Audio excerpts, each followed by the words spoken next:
Here we all are, gathered together in this place.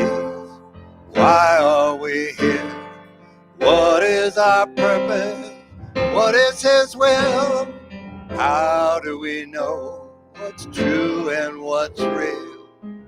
We may not know where life's road will lead, but it doesn't matter long as we believe that love is the answer. Love is the answer. Love is the answer to whatever the question may be.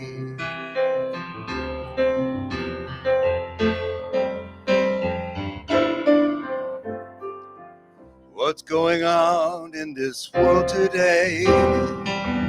Where do we fit? What can we do to make a difference? What can we say? Where do we go? This way or that way? If we all pray and truly believe and love one another, we can let the world see that love is the answer. Love is the answer. Love is the answer to whatever the question may be. We may not know where life's road will lead, but it doesn't matter if only we believe that love is the answer. Love is the answer. Love is the answer to whatever the question may be. To whatever the question may be.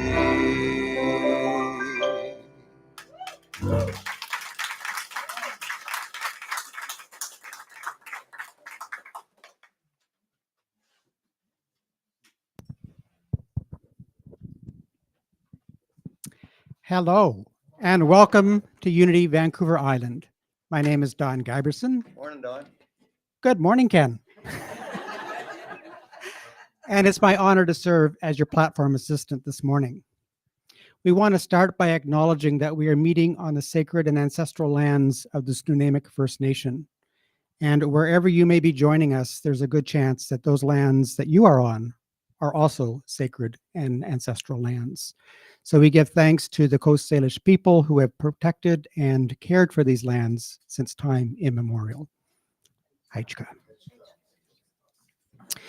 I would like to welcome you to our service this morning, whether you are joining us here in person, whether you're watching us online, or perhaps watching a recording at a later time. And wherever you may be on your spiritual path, whether you're joining us for the very first time or have been attending for decades, we welcome you today. We know there are many other things you could be doing with your time, and we are grateful that you've chosen to spend this time with us. Let us take a moment for prayer.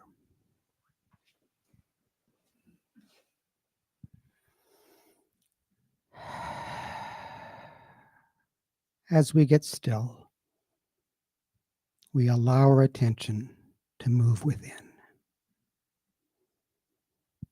And we move into that sacred place within us where we are one with Spirit and where we are one in Spirit.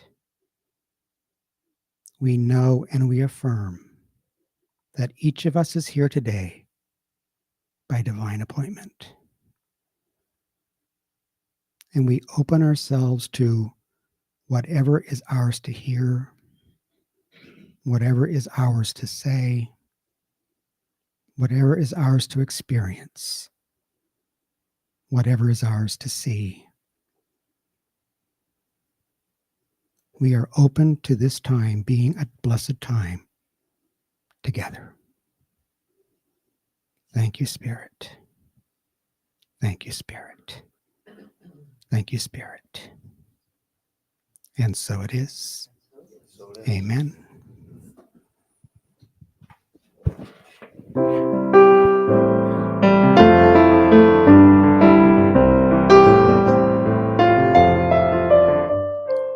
Peace in my life is growing because I choose love. Love's always present, it's what I'm made of. I choose love. We are a part of each other. We are one. One tie that binds us that can't be undone. I choose love. Peace in my family is growing because I choose love. Let love be present, it's what we're made of.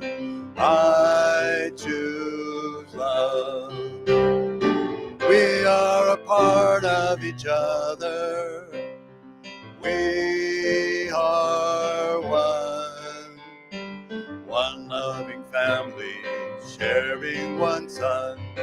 I choose love.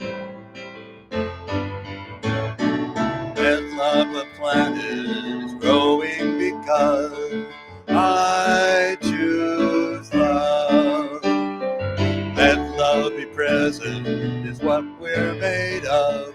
I choose love. We are all part of each other. We are one. One choice unites us. Let this be the one. I choose love. I choose love. I choose love. Not sure what that is. Verse I've never even seen before. I love that it was I chose to be happy, and we were like, we choose not to sing it. Yeah, I didn't know if I should start again or just stop.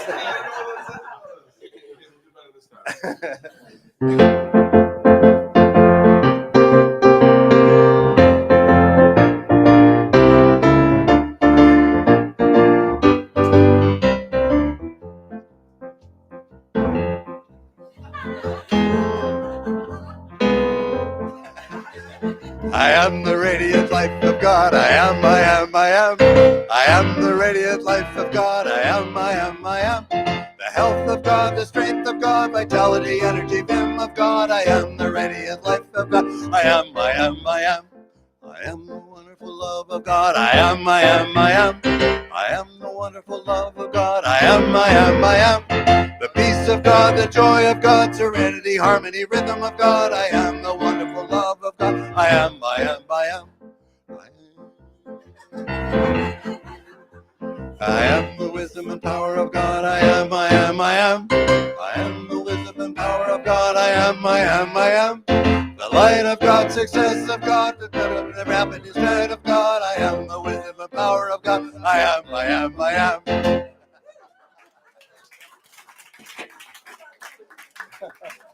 It's like prosperity. There it is. There it is. Thank you. Thank you, Do you detect a certain energy in the room this morning? For wise words, I walked into the office and just stood in front of the bookcase and just allowed myself to be drawn to a particular book. And to my surprise, what I was drawn to was a book that I've actually never opened or read before, which was kind of unusual. It is called The Essential Kabbalah, The Heart of Jewish Mysticism by Daniel C. Matt. And as I opened it up, I was drawn to two particular passages that I would like to share with you this morning. The first one is called Equanimity. Whoever attains the mystery of cleaving to God will attain the mystery of equanimity. And if one attains the mystery of equanimity, one will attain the mystery of aloneness. Having attained the mystery of aloneness, this person will attain the Holy Spirit, and from there, prophecy, and he will prophesy the future. As for the mystery of equanimity, Rabbi Avner told me the following. A lover of wisdom came to one who secluded himself in meditation and asked to be accepted as one of them. The master of meditation replied, "My son, may you be blessed from heaven, for your intention is good. But let me know, have you attained equanimity or not?" He responded, "Master, clarify your words." He explained, "My son, if one person honors you and another humiliates you, are the two equal in your eyes or not?" He answered, "By the life of your soul, my master, I do feel pleasure and satisfaction from the one who honors me, and pain from the one who humiliates me. But I am not vengeful, nor do I bear a grudge." The master said, "My son, go away in peace. For as long as you have not attained equanimity and still feel humiliation from something done to you, you are not ready for your thought to be linked on high. You are not ready to come and seclude yourself in meditation, but go and humble your heart further, genuinely, until you attain equanimity. Then you can experience aloneness." Which begs the question, how do we achieve equanimity? Which leads to the second passage.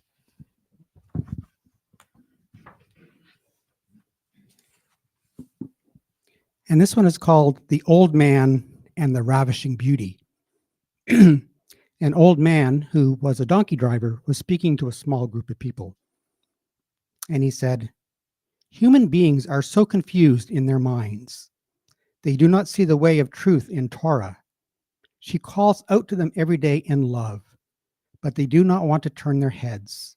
She removes a word from her sheath, is seen for a moment, then quickly hides away. But she does so only for those who know her intimately." A parable. To what can this be compared? To a beloved, ravishing maiden hidden deep within her palace. She has one lover, unknown to anyone, hidden too. Out of love for her, this lover passes by her gate constantly, lifting his eyes to every side. Knowing that her lover hovers above her gate constantly, what does she do? She opens a little window in her hidden palace, revealing her face to her lover, then swiftly withdraws, concealing herself. No one near him sees or reflects, only the lover, and his heart and his soul and everything within him flow out to her. He knows that out of love for him, she revealed herself for that one moment to awaken love in him. And it goes on to say that that is our path, to be that lover constantly seeking for the words of truth. And in that seeking, they will find us, reveal themselves to us, and awaken the love within us. And now, another song. from Ken and Nico.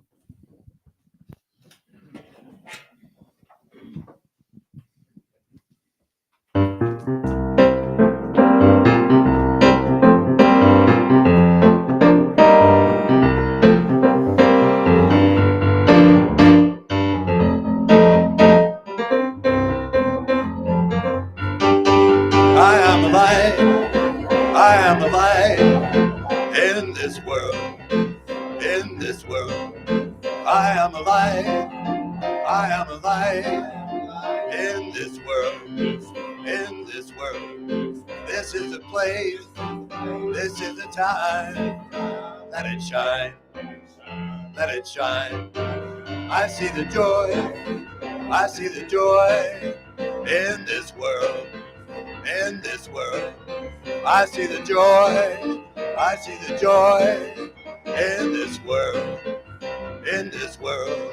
This is the place. This is the time. Let it shine.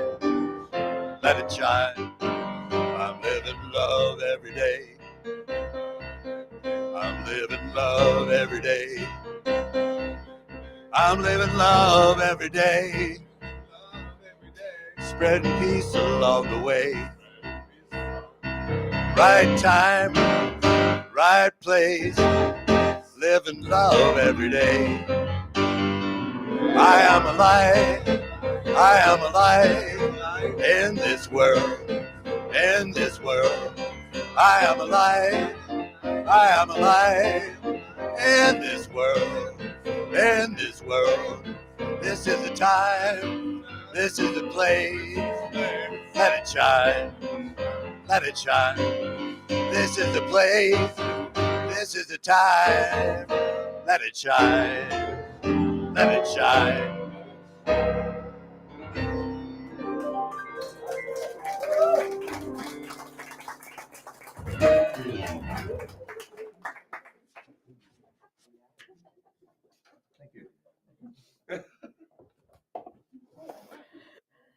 Oops. Oh. Good morning. Good morning. It's funny, turn the other cheek. My computer just did that to me. It somehow, it is. It's upside down from what it usually is. So that's fine. Really? Really? So, in the Sermon on the Mount, Jesus said, "But I say unto you that ye resist not evil." That's hard enough right there, isn't it? "But whoever shall smite thee on thy right cheek, turn to him also the other." Did he really mean that literally? Because the way we think these days doesn't allow us to kind of come to that conclusion, does it? I mean, if somebody smites us, we're going to smite back. Yeah. Or we're going to have them arrested and charged, or at least shamed on Facebook and Twitter. You know. I mean, nobody's going to get away with that. Can't disrespect me, right? So turn the other cheek. I mean, that's radical nonviolence, is it? Really radical. So when I first became in New Thought and interpreting biblical sayings and things and looking at things in a different way as metaphors, I figured, well, Jesus actually must have meant something else. You know, this was a symbol for something else. So I came to the conclusion that if I turn the other cheek, somebody smites me on this cheek, if I turn the other cheek, what I have done is moved 180 degrees in my view. So that's what Jesus meant. Look the other way. Look away from the problem. But then Jesus took it further, and he said, "And if any man will sue thee at the law and take away thy coat, let him have thy cloak also." Now that doesn't seem fair. But if you start to think about it, if I have been sued at the law and someone has been awarded my coat, chances are I'm guilty of something, right? So I can give him my coat as ordered, make restitution. But I think what Jesus is asking us to do there is to give a little more, to offer him forgiveness, to offer apology. Let's nip this thing in the bud here. Take a little more so we don't part enemies. Do you think possibly that's what he meant? I was thinking, when a bully smites you, what does he expect in return? He expects to get smote back, doesn't he? But when you don't respond, if you just stand there or you turn the other cheek, what happens to the bully? He gets disarmed, literally disarmed. He doesn't know what to do. He has this game he plays in life and you don't play. So he's either got to just walk away or he's got to go find somebody else to play with, right? If we can live our lives in such an attitude that we're willing to stand up for that, when we have negative reactions, we don't react back. We might avert a lot of trouble if we could all do that. And just think about the other direction he gave. If any man will sue you, take away, give him also his cloak. Do that extra. Or maybe Jesus was just reminding us there, the obvious reminder that our stuff, whether coats or cloaks, are not really all that important. If somebody's trying to take our stuff, of course, that's not right. But why is he trying to take my stuff? Maybe, probably, he needs it more than I do. Maybe a lot more than I do.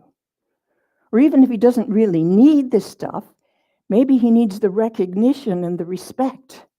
Because, having stuff is a way of indicating that we're successful, right? And we're respected.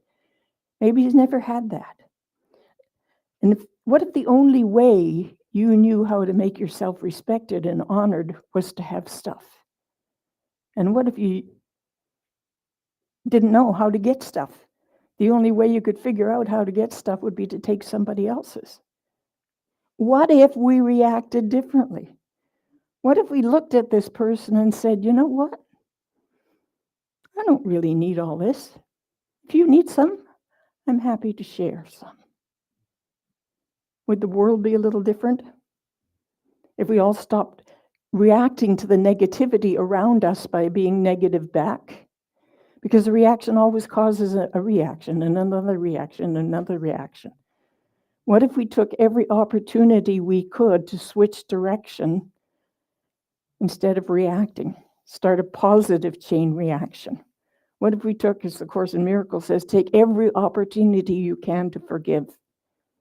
Forgive everything that's happened, even before it happens. What if we all did that? So I think Jesus was right on literal when he told us to offer up our other cheek. It also might be an idea to ask ourselves, why did this man smite me on my cheek? What have I done to make him need to smite me? The biggest example of my life was on 9/11, and everybody was reacting. We got to retaliate. We got to attack. And I just said to myself, why have the American people, God bless them, never taken the time to ask themselves, what have we done as a nation that has caused people to hate us so much? What have we done? What have I done when somebody wants to smite me on my cheek? So again, back to the Course in Miracles, forgive, forgive, forgive, forgive. Because ultimately what we're seeing and what we're experiencing is not the truth of who we are. It's a projection of our fears and our thoughts. Everything that appears in this world is a projection of our fears. So where am I going with all this? 1, you will never fix all the things that are wrong in the world, but you can become unaffected by the things of the world. You can turn away from them and turn to all the things that are right. We've all heard what Einstein said. You can't solve problems by using the same kind of thinking we used when we created them. Don't smite him back. Change your directions. We can't solve problems with the same kind of thinking we used when we created them. We've got to turn our thinking around. And Ernest Holmes said, turn away from the problem, because the answer, the solutions are never in the same place as the problem, right? Not even in the same general area, usually, not even in the same direction. So let's turn our other cheeks. Look away, look in the other direction. And I think maybe that's what Jesus meant when he said, turn the other cheek. Don't be always focused on the problem. Look at it another way. Anybody watch the news? My recommendation is that if you can tune into the news with the intention of forgiving everything you see, okay. Otherwise, I say turn the other cheek. Or the channel. Yeah, turn the other channel, right. It's probably there too, but anyway. Does anybody let negative people into their lives? Oh, come on. Yeah. I'm not saying be cruel and turn your back on people if you can help them. But there's some people that won't accept your help because they're more interested in telling you about their problems than in solving them. You know those people? Goodness knows there are enough people who can benefit from your wisdom and what you can do. Aren't there? Why cast your pearls before swine? If someone is negative in your life and you can't do anything about that. And that's part of the message from the Sermon on the Mount too. Now, the Sermon on the Mount is kind of the gem of all that's good and wonderful about Christianity. I mean, there's been a lot of embellishments and mistakes and things added to it. But the Sermon on the Mount pretty much summarizes the beautiful teachings of Jesus. It's the Sermon on the Mount, contains the Beatitudes, the Lord's Prayer, and many of these little bits of instructions, these pearls of wisdom, like turn the other cheek. He also said, do not give what is holy to the dogs, nor cast your pearls before swine, lest they trample them under your feet and tear you to pieces. Again, turn away from people who are not healthy for you to be in relationship with. Don't waste your wisdom on people who aren't interested. It's hard to do, isn't it? Especially if it's your kids. Yeah. But sometimes you need to not only turn your cheek, but also actually walk away. Don't even have these people in your world. Chances are they're not going to miss you anyway, right? Yeah. On the other hand, if we want to keep people in our world, what we need to do is to let the troublesome aspects of their personality, those problems, we refuse to let that define our relationship with them. A person is a package. You take the package, the good and the bad, or not. If I cannot, I think it was Viktor Frankl who said this, if I cannot succeed in seeing them in a higher way, notice the responsibility is over here.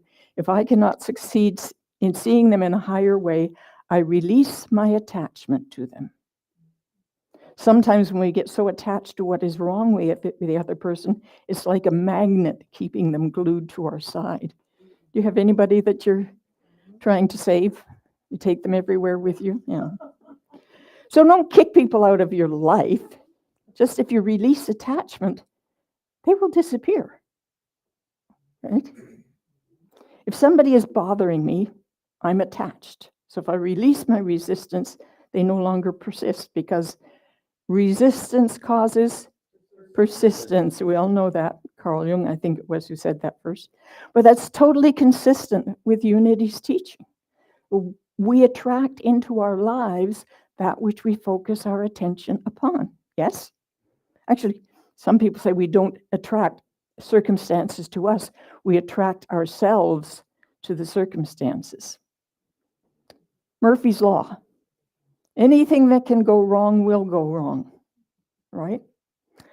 I like to think, opposites are part of each other.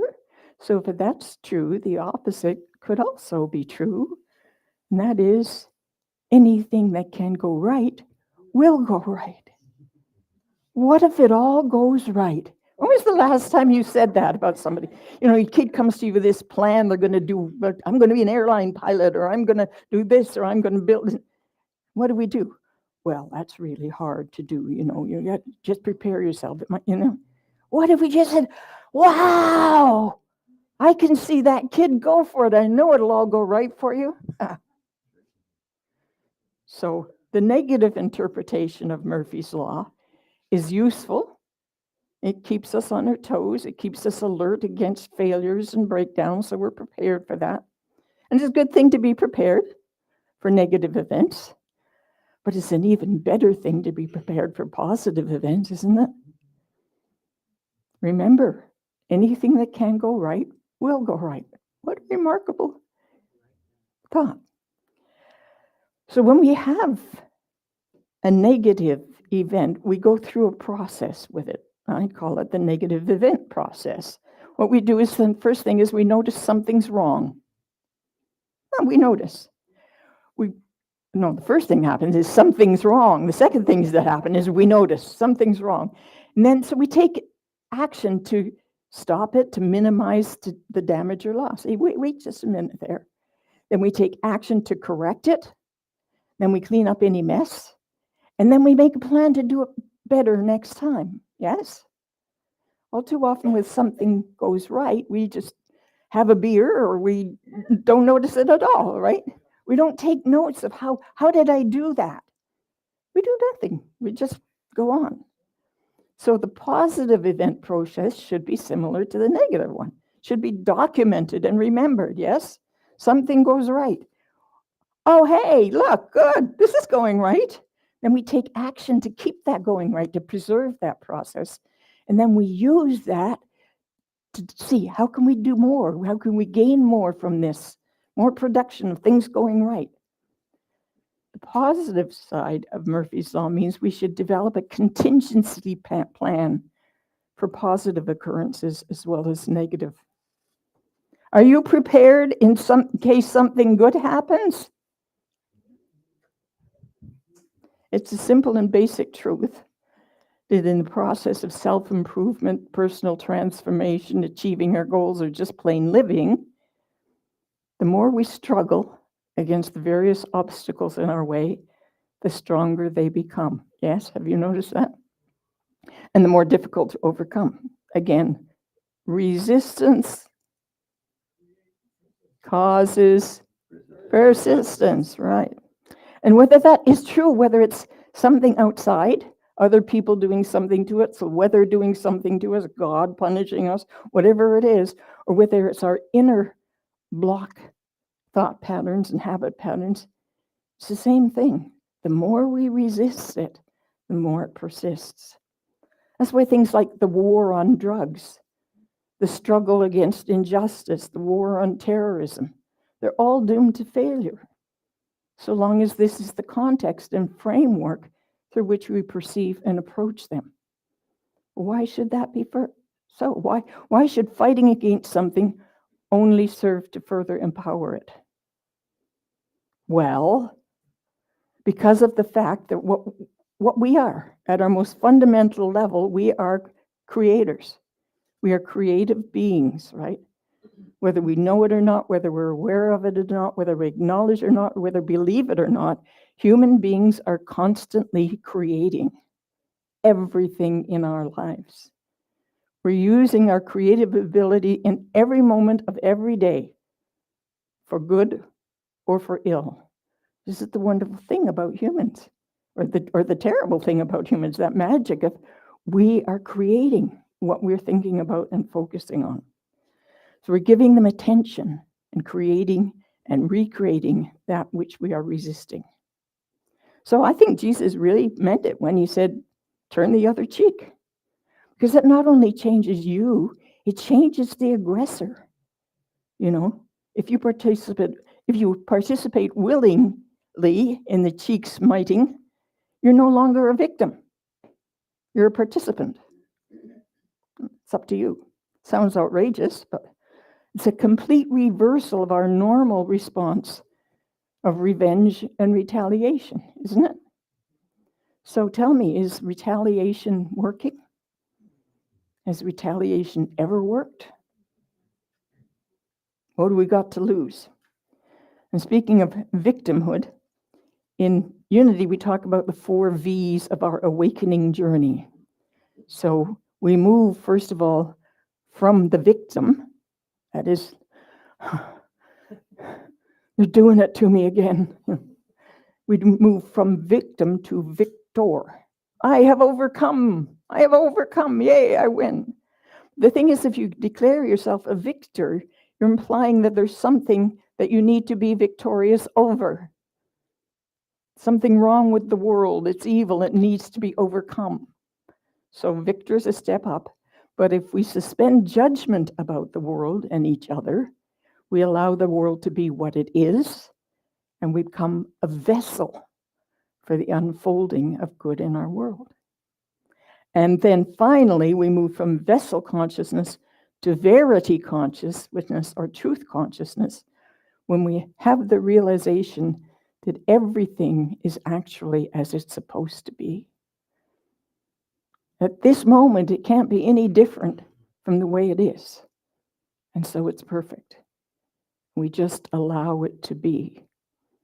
Whether we feel that's because there's some sort of a larger plan that this is part of, but we just allow it to be and allow the universe to unfold just as it should, despite our judgments and objections and opinions. So we can sum up those 4 steps: victim, victor, vessel, verity, in another way. The first is, God is doing it to me. That's the victim. The victor is, God is doing it for me. The vessel is, God is doing it through me. And verity, this is the truth, God is doing it as me. So one of the most important verities or truths that we find and can adopt if we wish is the idea of taking responsibility for our own experiences in life. Not blame, but responsibility. So moving from victim to participant, to acknowledging that nothing, good or bad, can take place in our lives without our participation in some way. Nothing can happen in my life without my participation in some way. And this is where our power comes from, is from knowing that. And from knowing that, we can acknowledge that. If not, we give our power away. I have a couple of quotes from Viktor Frankl, who you probably know survived the death camps at Auschwitz. He was a neurologist and psychologist, and he wrote many books, and did a lot of experimenting and stuff, lecturing. I want to give you 3 quotes from him. When we are no longer able to change a situation, we are challenged to change ourselves. The second one, everything can be taken from a man but one thing, the last of the human freedoms, to choose one's attitude in any given set of circumstances, to choose one's own way. And the third, between stimulus and response, there is a space. In that space is our power to choose our response.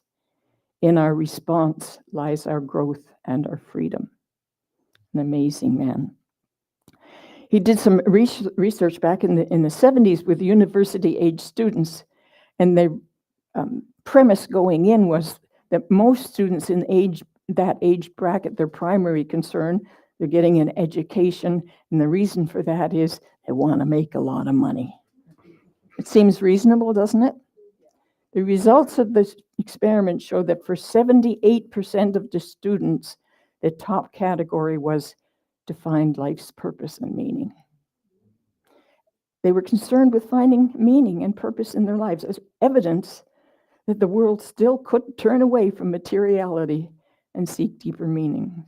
So, he also shared something. He took up flying lessons late in life, and the instructor taught him something called crabbing. That's what pilots do when they want to go from this city to this city at the same latitude. They actually aim up here because the crosswind will blow them so that when they arrive at the right place, they're at the right latitude. And he says you can do that for man too. Explains that we should aim higher than our beliefs about the man. He says, so we have to be realistic. If we take man as he is, we make him worse with the crosswinds of our beliefs about him. But if we take man as he should be, that is, expect the best about him, we make him capable of becoming what he can be. So that's really the only way we can turn anything around, isn't it? By turning ourselves around. When we can recognize and acknowledge and experience the power that we have to direct our own lives, we can say gently and lovingly, but firmly to anything that might previously have been an annoyance or a hindrance. We say, I forgive you, I love you, goodbye, and turn the other cheek and walk away. Namaste. I think we have.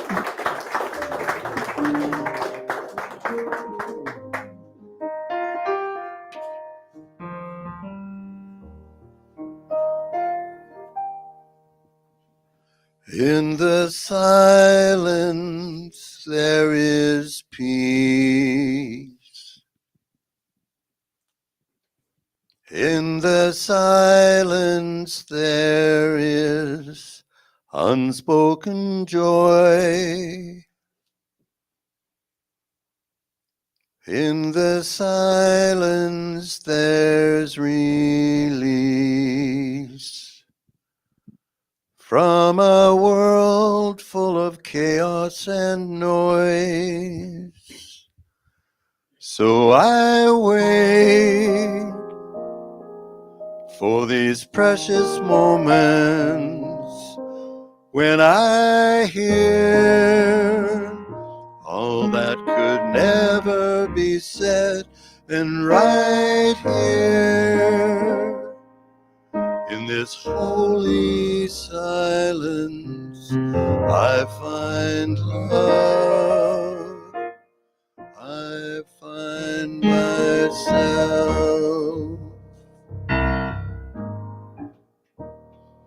In the silence there is peace.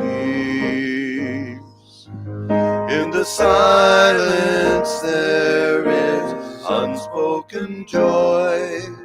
In the silence there's release. From a world full of chaos and noise.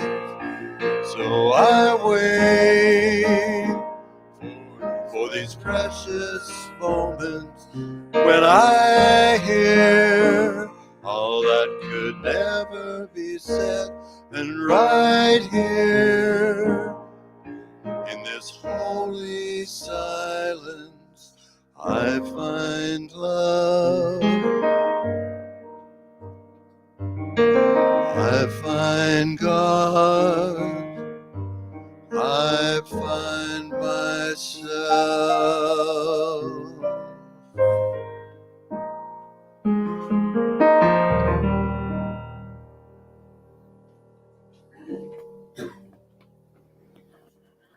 So I invite you to take a deep breath, allow your shoulders to drop, relax your back, your jaw, your forehead. And if you're comfortable, allow your eyes to close. And as you draw in a very, very deep breath, feel that expanding your body. And allow your mind also to expand. To enlarge your idea of what is good. To be open to looking at things another way. To be willing to give up all that's no longer necessary in your life in order to contribute to the greater wisdom in order that more people should have and know and be loved and loving.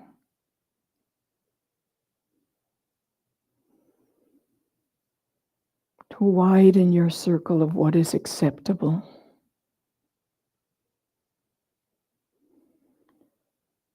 To know that everyone has their history and their beliefs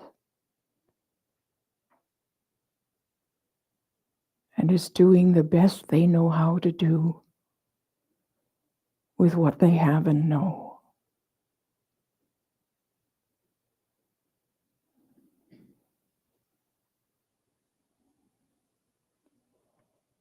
And let's just step out of our judging minds and know that the universe is perfect right now, exactly where it is.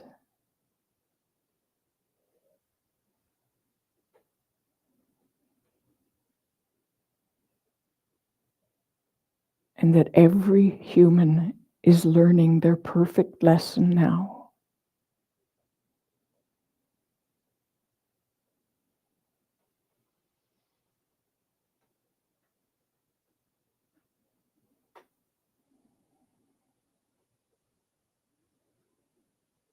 And that despite our judgments, our opinions, our observations,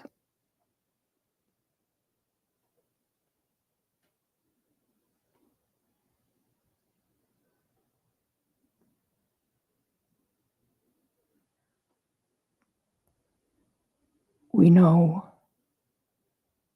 what is eternal, what is truth.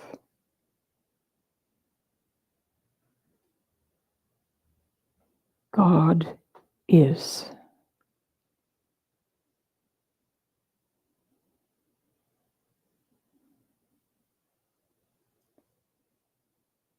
And so it is.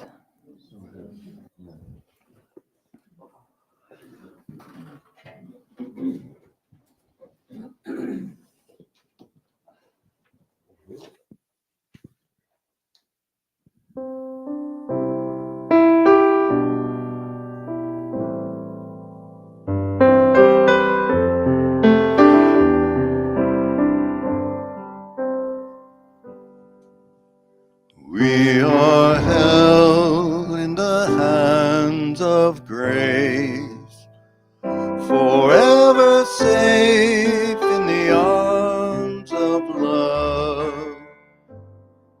Like a child receives protection from a mother's warm embrace, we are held in the hands of grace. You are held in the hands of grace, forever safe in the arms of love. Like a child receives protection from a mother's warm embrace, you are held in the hands of grace. We are held in the hands of grace, forever safe in the arms of love. Like a child receives protection from a mother's warm embrace, we are held in the hand of grace.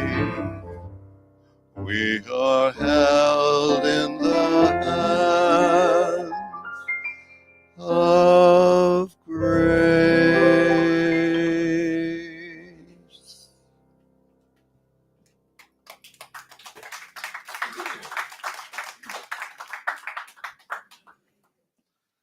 I was coming back from Salt Spring this morning, and my mom asked me to play today, and I said, I don't know. I always wait for the talk.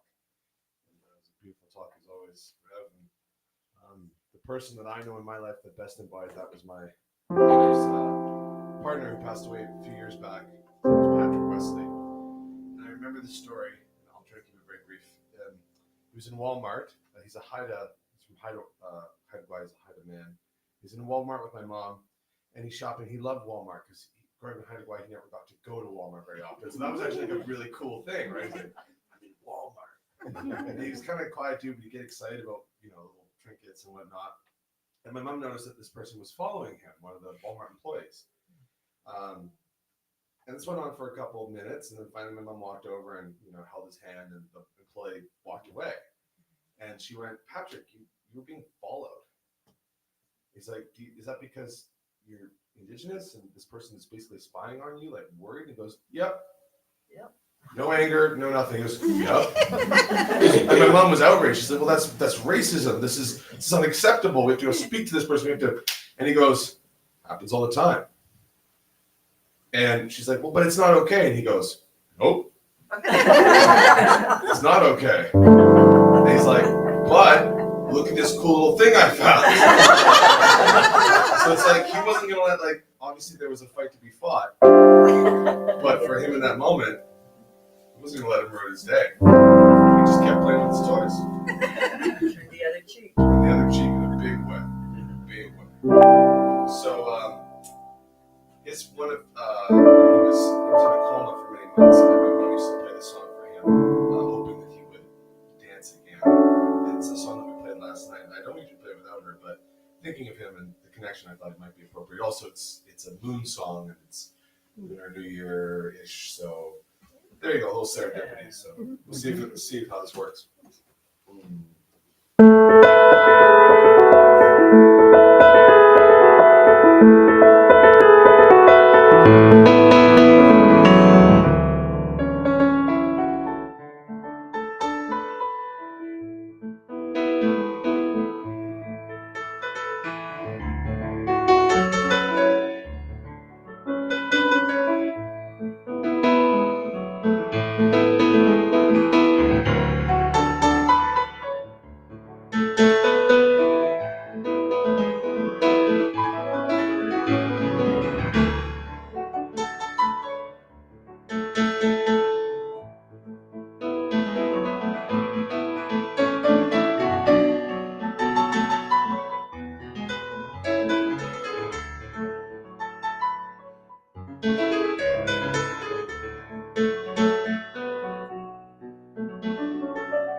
For anyone who's going, wait, what the heck song is that?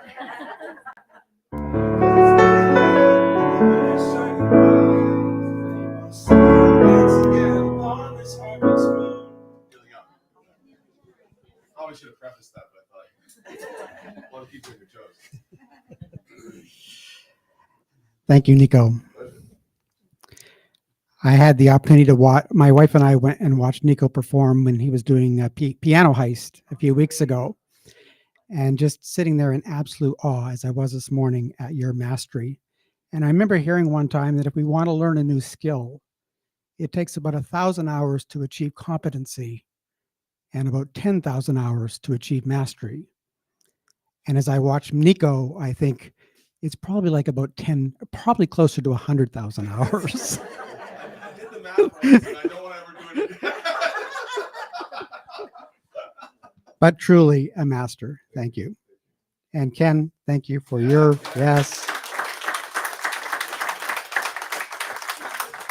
And Patricia, thank you for your lovely message this morning as well.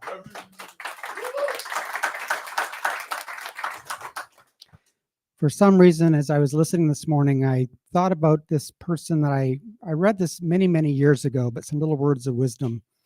The person said, and I don't remember who the author was, but they said, before we judge someone else, we should first try to walk a mile in their shoes.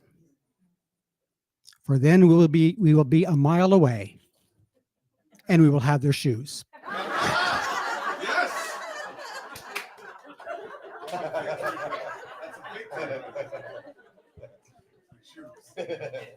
Another twist on some words of wisdom. I'm willing to turn the other cheek. So here's what's happening in our communities. First, we invite you to join us for our Unity Retro Dance Party. It is next Saturday, February the 17th from 7:30 to 10:30. Tickets are $25, and we would love to see you attend.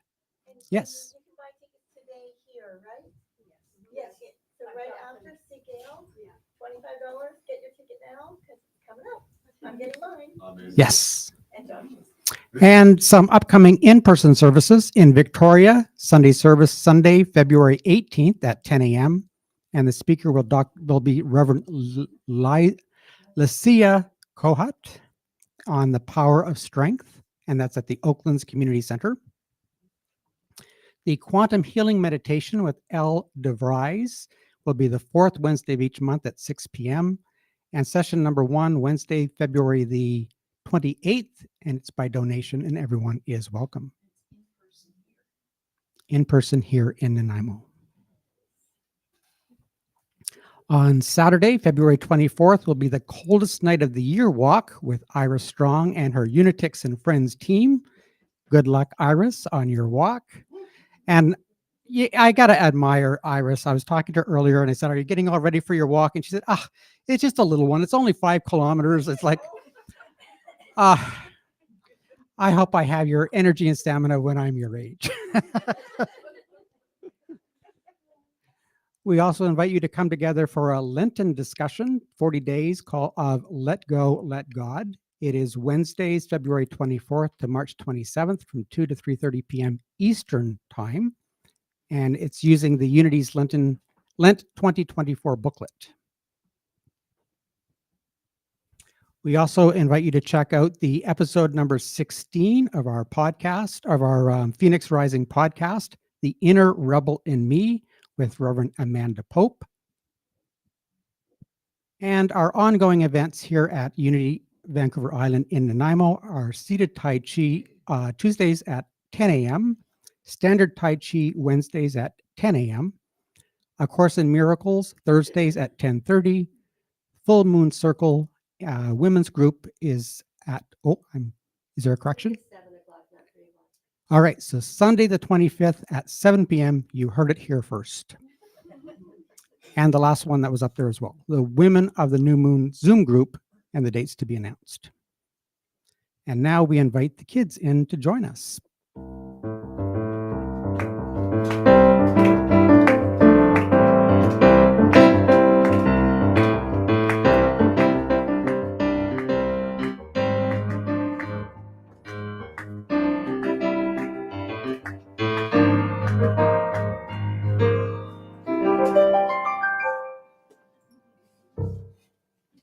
Welcome back. And would you please join me in affirming our children's blessing? We see the divine light shining as you. We love and appreciate you exactly the way you are. And our vision for Unity Vancouver Island. Unity Vancouver Island is a growing, unfolding, expanding center of light and life, mighty to attract its good and radiate good to others. And the vision of Unity Worldwide Ministries, a world powerfully transformed by the growing movement of shared spiritual awakening. We want to thank you for our abundance, funding the flow with your time, talent, and tithes. If you would like to make a donation, you can do so in person if you were here, or online through an e-transfer to donations@unityvancouverisland.com. We also expect checks dropped off by homing pigeons. However you want to get money to us, we will accept it. We'll give it to Ken, and Ken will figure it out. There you go. Yes. Sure. Maybe not that last one. And Iris, if you are here today, Iris will be in the prayer room for individual prayer support. And we invite you to join us for our prayer for protection. The light that is God surround us. We are one with the light. The love that is God enfolds us. We are one with the love. The power that is God protects us. We are one with the power. The presence that is God watches over us. We are one with the presence. Wherever we are, God is, and how it is. Amen. Let there be peace. Let there be peace on earth, the peace that was meant to be. With love as our center, family all are we. Let us walk with each other in perfect harmony. Let peace begin with me. Let this be the moment now. With every step I take, let this be my joyous vow. To take each moment and live each moment in peace eternally. Let there be peace on earth, and let it begin with